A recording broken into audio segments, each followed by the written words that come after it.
Shakespeare's genres. So when it comes to the plays, again, what we saw that in the folio, it was broken down to comedies, histories, and tragedies. So let's look a little bit at what's behind those terms. What are the generic expectations?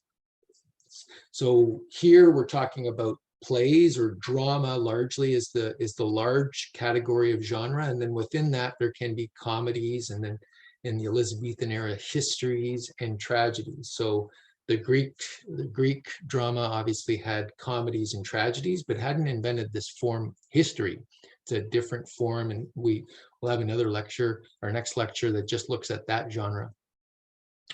So comedies within this genre, what are the general expectations if you're reading a Shakespeare play, you know? So when we think of comedy, I think we think of the humor, the punchlines, etc. So that's definitely an element. There's going to be a comedic element to it. But if you look at the Shakespeare comedies, you look at all of them, and they all have to do with the social ordering of desire or love, or eros. So they all have to do with romance in some way. There's no comedy in the sense of, buddies going on a, like Hangover, the film, as a comedy, where the comedy is around a bunch of guys, partying and the aftermath of that. So unrelated to romantic connection. So here, all of the comedies have to do with this kind of discord between an older world of adult authority figures, the rulers of the home, the rulers of the community, and these young lovers. So the older generation present obstacles to the young lovers. What we see then is there are limits, and we don't like these old figures. They're, in Latin, it's called a senex figure, is for a word for old. And we don't like them because they present an obstacle, but we also see the young lovers as their love there's fickle, and it's based on passion, and it has to somehow be limited by the order of the community. So in terms of love being fickle and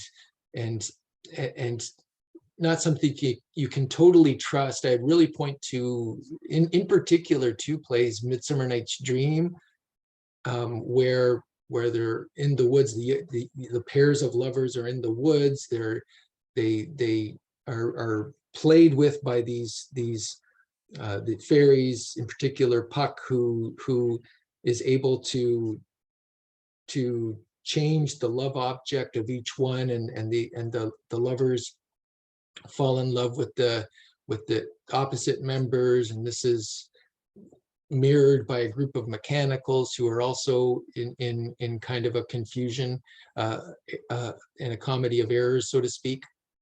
So what comes out is this notion that love can be fickle and changeable.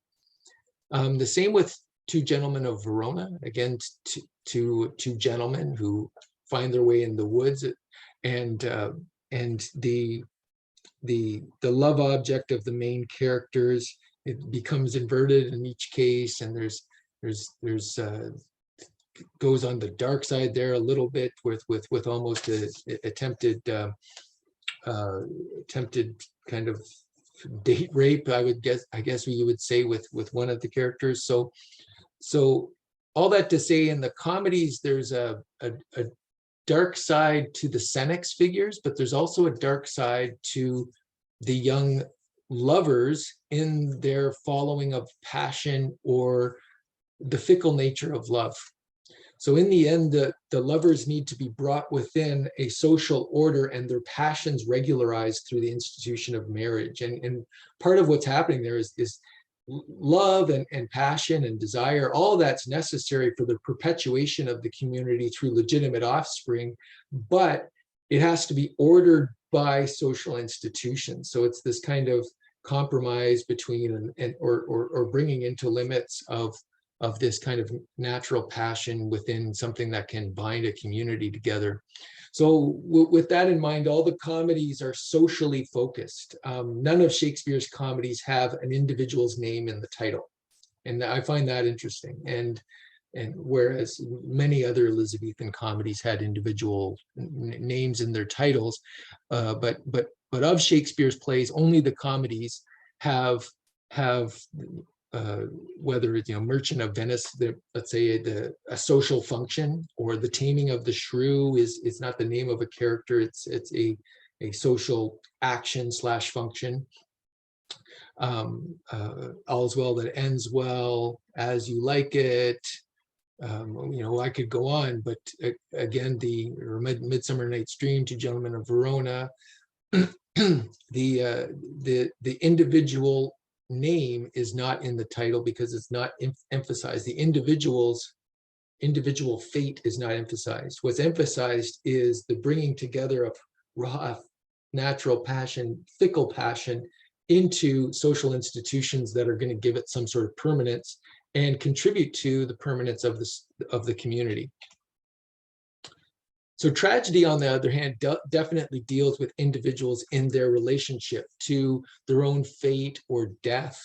Is the ultimate relationship, is the limits that the individual faces in relation to death, and the kind of the meaning of everything, right? What is the meaning of this whole charade?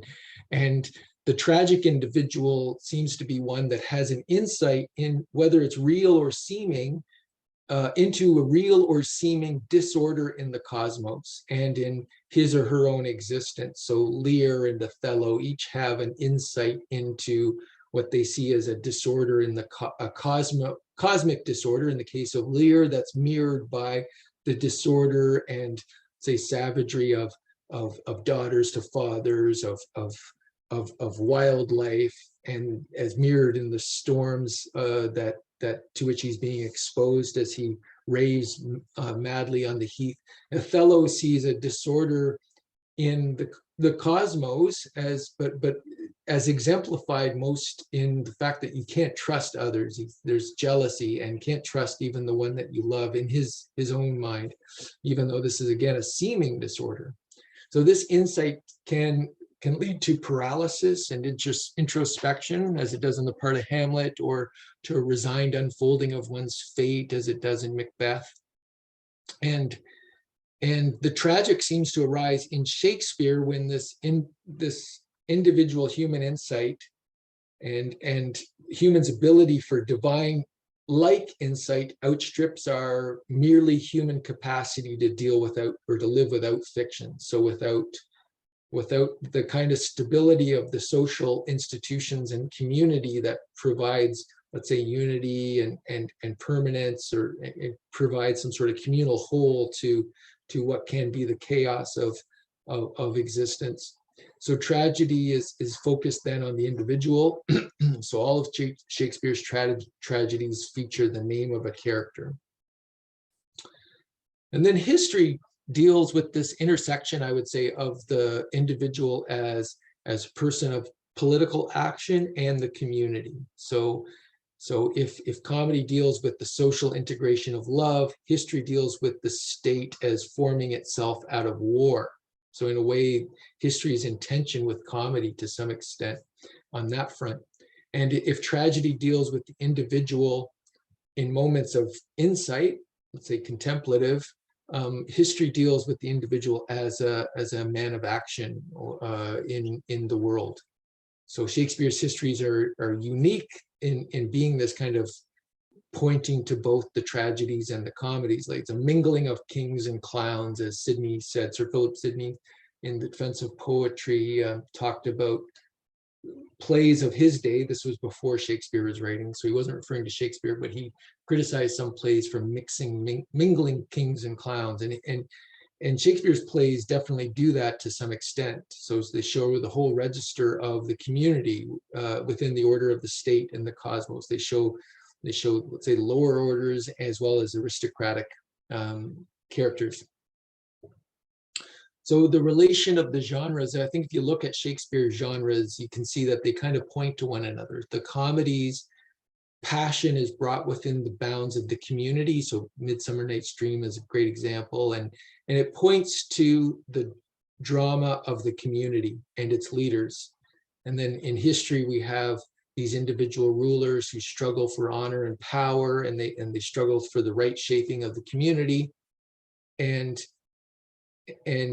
ultimately, this is given over to the figure of the wise king. So, and we see the wise king in Henry V, and it points to the drama of the individual, or tragic wisdom. So as if we see the individual ruler of a community, it points to and gestures toward, okay, what's the ultimate and highest way to lead the community? Well, okay, well, the highest way would be kind of the wise king, and well, what does that wisdom consist in? And then we see in tragedy various forms of tragic wisdom of the individual beyond social or political concerns, with cosmic concerns and human insight that uncovers kind of the nature of existence as such. Here's a way I like to schematize this kind of relationship in terms of on the left we have the three genres, and then how they could align with three aspects of soul. Now, aspect of soul here I'm taking from Plato, who in the Republic talked about this tripartite soul, and that was picked up by many authors after him. And you can see how in some respects, and we can't make too much about that, you know, obviously in comedies we're going to see eros as well as the struggle of honor, but what is the primary, let's say, question or concern in the comedies is the question of how to order the life of human desire and love. And then in history, it's the struggle for honor, or thumos, and then in the tragedy, it's this kind of tragic wisdom, or the search for this sophos, the Greek word for wisdom. And then the space, I would call it, I guess, is the kind of the domain of the action and the concerns of the play. And the comedy, they have this struggle with the older generation. So the young couples, the younger generation, generally flee to a green world, it's often called. So it's a realm of nature, the forest of Arden in As You Like It, or to Belmont in Merchant of Venice, in Midsummer Night's Dream, the woods outside of Athens. And they go to this green world where the comedy, the plot of the comedy as such takes place, the confusion, tensions that are resolved, and they're integrated back into the community. So there in this green world, we have nature, idealized nature that is represented in the space of the action. In history, the space of the action is society, or the political community, let's say, and we go from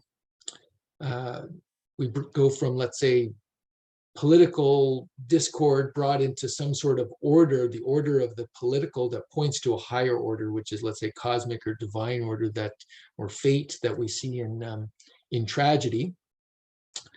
And then the moral teachings. So the moral teachings of the comedy, or the ruling of the family and how it relates to the community. And in Greek, that's oikonomics. So oikos is the house, and nomos is law of the house. That's the kind of the roots of the term economics. And the proper ruling of the state is, in a way, the moral teaching of the histories. And so it's teaching is politics, and then the ruling of oneself and one's relationship to the cosmos. So really the teaching of the tragedies is relation to ethics and metaphysics. So there are large questions there in the tragedies. And then in terms of kind of an image, you're left with, like, the comedies always end with a marriage. The histories always are punctuated by a battle, a war, and the tragedies always end with death. So there's the kind of the overriding confrontation of the action and its resolution in the end is what we're kind of pointing to there. So I want to end with this. So we've talked about three major categories of the genres, but scholars can scholars have pulled out, let's say, different slices of the genres other than those three main ones of comedies, histories, and tragedies that we see in the first folio. So you can, and I've tried to put them in this way in terms of how they relate to one another. So we see here, we've got the first category here, comedies, and here's a few of them: Comedy of Errors, Two Gentlemen of Verona, Taming of the Shrew, Loveless Labour's Lost, Much Ado About Nothing, and Histories over here. And here's a few of them. Between them, scholars have isolated this category of the histories. There's this category of history that could be called the Henriad, the plays around Henry V. So Henry IV, Part 1, Henry IV, Part 2, and Henry V. They could be seen as occupying a space between the comedies as such and the histories. They're the ones that have Falstaff either in them or referred to, and they have comedic elements to them, especially with the ending of Henry V, ending with a marriage, basically, is really pointing to the comedies to a greater extent than the histories, and kind of occupies the space between these two genres. Now, between histories and tragedies, and here we see a few examples: Romeo and Juliet, Hamlet, Othello, King Lear, Macbeth. We have these Roman plays, and I'll talk a bit about them in the introduction to the history plays, but the Roman plays are in the first folio are listed in the tragedies, so they have tragic endings, but they're based on Roman history, and so often they're isolated as another category, and they're Titus Andronicus, and that's kind of an asterisk because it's not really a Roman history. It's not based on Plutarch, but it's about Rome. Julius Caesar, Antony and Cleopatra, Coriolanus, all based on Roman history, all based on Plutarch. So they have connections with the history genre, even though they're tragedies in the sense of being in the folio under that category, and they have tragic endings, but they could be a type of history, a Roman history, so to speak. And then between tragedies and comedies, so here again, we've already talked about the comedies, but between tragedies and the comedies, scholars have isolated this type called the romance. Now, romance in a different sense from the way we think of, let's say, a romance novel or something like that. It's not necessarily about the subject matter being about love. It's about it being about kind of long, fantastic journeys. It's about romance. Romance is this type of medieval genre that is episodic and dealt with kind of fantastic figures of transformation and these types of generic devices. So Shakespeare's Tempest, Winter's Tale, Pericles, Cymbeline are later plays that are often classified as comedies, or in the case of Pericles, if I recall correctly, it's classified as a tragedy in the first folio. However,